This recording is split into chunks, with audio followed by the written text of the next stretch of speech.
Hello दोस्तों, मेरा नाम है रिया और आज पायल शर्मा की डिमांड पर मैं लेकर आई हूँ टाइटैनिक 2 मूवी की एक्सप्लेनेशन। तो चलिए और देरी ना करते हुए बढ़ते हैं मूवी की एक्सप्लेनेशन की ओर।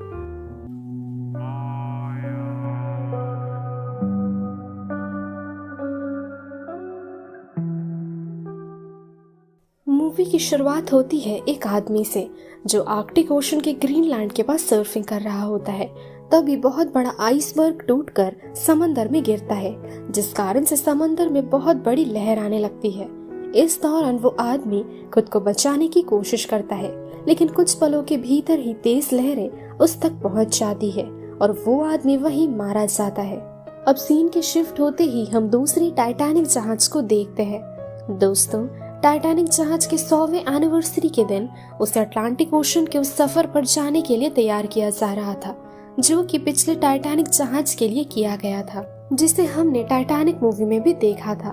अब हम एमी को अपने दोस्त के साथ देखते हैं, जो इस जहाज की एक नर्स थी। कुछ देर बाद जहाज का ओनर इन सभी के साथ जहाज से रवाना होने के लिए वहां पहुंचता है। इस आदमी का नाम था हेडन। उस आदमी के हेलीकॉप्टर से नीचे आते ही हम व्यूअर्स जान पाते हैं कि हेडन की एक्स गर्लफ्रेंड है एमी। हेडन सभी पैसेंजर्स को बताते हैं कि ये जहाज लेटेस्ट टेक्नोलॉजी और फीचर्स से भरी है। इसकी डिजाइन भी काफी अलग है और इस जहाज में पैसेंजर्स की सुरक्षा का बहुत अच्छे तरीके से ख्याल रखा गया है, जिस कारण से किसी को भी डरने की कोई जरूरत नहीं है। इस दौरान एमी को उसके पिता कॉल करते हैं। एमी के पिता उसे जहाज में सफर करने से मना करते हैं, क्योंकि उन्हें लग रहा था जहाज में कोई खतरा हो सकता है, क्योंकि इस जहाज को बहुत जल्दबाजी में तैयार किया गया है, जिस कारण से ये जहाज अभी भी अधूरा है और पैसेंजर्स के सफर के लिए ये जहाज सेफ नहीं है। एमी अपने पिता की बातों पर ज्यादा गौर ना फरमाते हुए जहाज पर चढ़ जाती है अपने सफर की ओर रवाना होने के लिए। अब हेडन जहाज में मौजूद सभी के सामने एक स्पीच देता है और अब शुरू होता है जहाज के रवाना होने का सफर। दूसरी तरफ एमी के पिता, जो यूएसए के कोस्ट गार्ड थे, उन्हें ग्रीनलैंड जाने का आदेश दिया जाता है, जो कि मूवी के शुरुआती सीन्स में ही हमने देखा था कि एक आदमी एकदम से मारा जाता है, वो भी सर्फिंग करते हुए। एमी के पिता को आसपास के माहौल और हालात के बारे में जानकारी देने को कहा गया था। एमी के पिता अपने ऑर्डर्स के मुताबिक डॉक्टर किम से मिलते हैं और उनसे वो ग्रीनलैंड की जानकारी लेते हैं। डॉक्टर किम एमी के पिता से कहती है कि दिन ब दिन बढ़ती जा रही है ग्लोबल वार्मिंग और इस बढ़ती ग्लोबल वार्मिंग के कारण ग्लेशियर्स पिघलने लगे हैं, जिस कारण से आसपास के इलाकों में कभी भी दुर्घटना घट सकती है। ठीक इसी समय आसपास मौजूद बर्फ के ग्लेशियर्स खुद ब खुद क्रैक करने लगते हैं और ये दोनों अपनी जान बचाने के खातिर वहां से भागने लगते हैं। ठीक इसी वक्त एक आइसबर्ग समंदर में टूटकर गिर जाता है। ग्लेशियर के समंदर में गिरते ही ऐसा लग रहा था मानो अभी सुनामी होने वाला हो। एमी के पिता फौरन डॉक्टर किम को हेलीकॉप्टर में बिठाते हैं। साथ ही वो यूएस नेवी से बात करके उन्हें भी इस बारे में बता देते हैं। अब डॉक्टर किम कोस्ट गार्ड से कहती हैं सुनामी में आइसबर्ग भी मौजूद है, जो बड़ी ही तेजी से आगे बढ़ती जा रही है।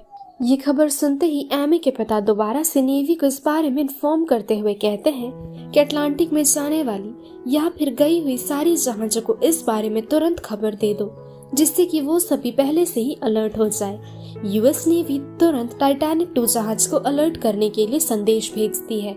इस बारे में एमी और उसके एक दोस्त को खबर किया जाता है। साथ ही उन दोनों से कहा जाता है कि जहाज में मौजूद सभी पैसेंजर्स को नीचे की डेक में ट्रांसफर कर दो। इस दौरान जहाज के भीतर पार्टी चल रही थी।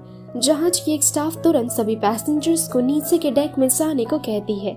साथ ही वो सभी पैसेंजर से कहती है कि खतरे की कोई बात नहीं है, जिस कारण से आप सभी को नीचे ले जाया जा रहा है। ये सिर्फ आप सभी की सुरक्षा के लिए किया जा रहा है, तो ज्यादा घबराने की बात नहीं है। एमी के पिता टाइटैनिक 2 जहाज के हेड ड्राइवर से कहते हैं कि जहाज को फौरन वापस घुमा लो, वरना पिघलती ग्लेशियर के कारण जहाज और पैसेंजर्स की जान खतरे में पड़ जाएगी। अब देखते ही देखते अचानक सुनामी चली आती है और अमेरिका के सबमरीन तक पहुंच जाती है। सुनामी को समय दिए बिना ही वो सबमरीन को पूरा तबाह कर देती है। इधर टाइटैनिक 2 के कैप्टन तुरंत जहाज को वापस लेकर जाने के लिए घुमाते हैं, जिससे कि सभी बच सके। हेडन भी कैप्टन से कहता है जितना हो सके उतना ज्यादा जहाज की गति बढ़ाओ, वरना शायद सभी मारे जाएंगे। कैप्टन हेडन को समझाते हुए कहते हैं कि एकदम से स्पीड बढ़ाने से ये सभी दुर्घटना से नहीं बच पाएंगे, बल्कि हो सकता है ये लोग बड़ी मुसीबत में फंस जाएं और ऐसा करने पर इंजन भी खराब हो सकता है। लेकिन हेडन कैप्टन से कहता है टाइटैनिक 2 की सबसे खास फीचर उसकी गति और उसकी तेजी है, तो तुम ज्यादा जबान ना लड़ाकर तेजी से जहाज को चलाओ।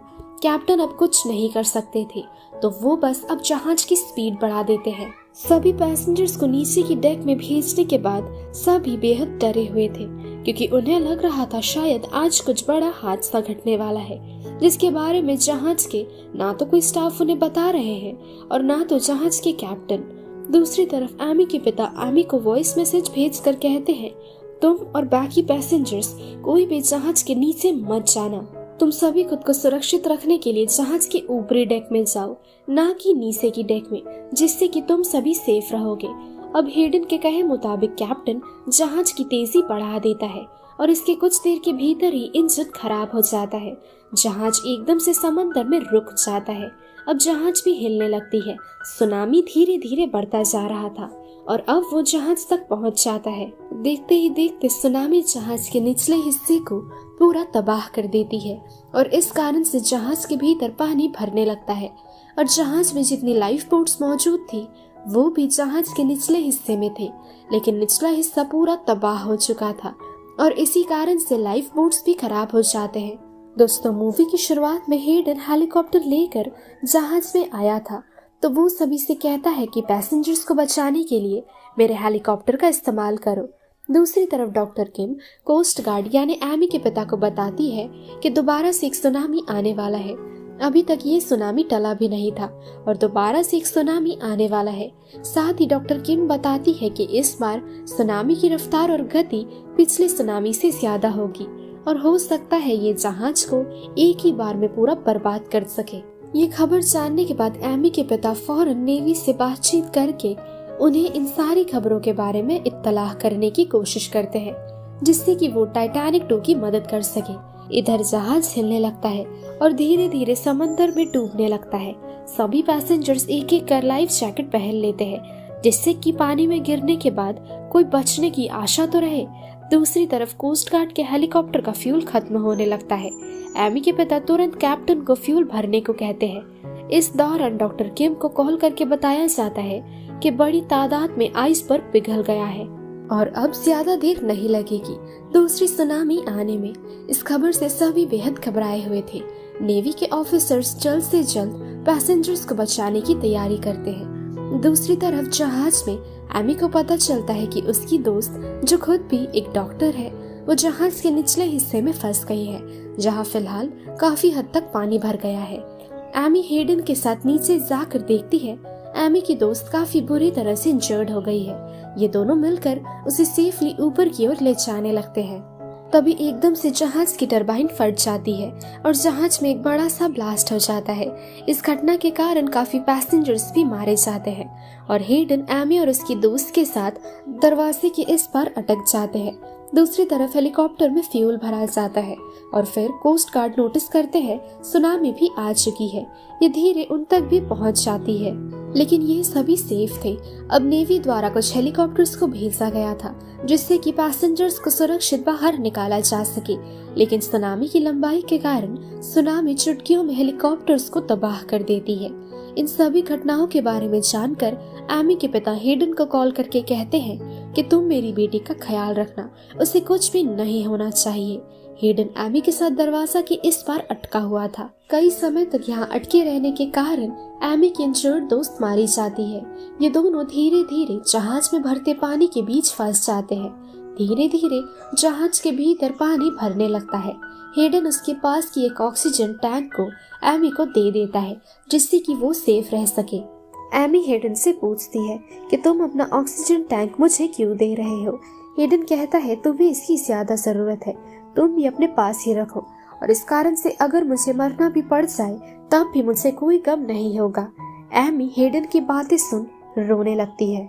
एमी के पिता एमी को बचाने के लिए समुद्र के पास चले आते हैं और वो ठीक समय में जहाज में उतरते हैं। जहाज भी अब तक लगभग पानी में डूब चुका था। एमी तो फिलहाल तक ठीक थी, लेकिन हेडन ऑक्सीजन की कमी के कारण जहाज में भरे पानी के नीचे डूबकर मारा जाता है। अब सीन शिफ्ट हो जाता है। एमी के पिता के लाए गए लाइफ बोट में एमी और कई लोगों को वो अपने साथ लेकर आते हैं। साथ ही एमी हेडन के मृत बॉडी को लाइफ बोट में अपने साथ लेकर आती है। वो हेडन की बॉडी को गले से लगाकर रो रही थी। एमी के पिता इस दौरान हेलीकॉप्टर में बाकी बचे पैसेंजर्स को लाने के ऑर्डर्स देते हैं, जिनमें से ये लोग गिने चुने कुछ लोगों को ही बचा पाते हैं। और इसी के साथ ये मूवी यही खत्म हो जाती है। सो दोस्तों, यही थी आज की हमारी टाइटैनिक 2 मूवी की एक्सप्लेनेशन। ये मूवी एक्सप्लेनेशन आप सभी को कैसी लगी, ये हमें कमेंट सेक्शन में जरूर बताइएगा। साथ ही दोस्तों, अगली मूवी नैनो से जुड़ी होने वाली है, तो आप सभी नोटिफिकेशन ऑन रखिएगा। तो मिलते हैं हमारे अगले वीडियो पर, तब तक के लिए स्टे सेफ, शब्बा खैर।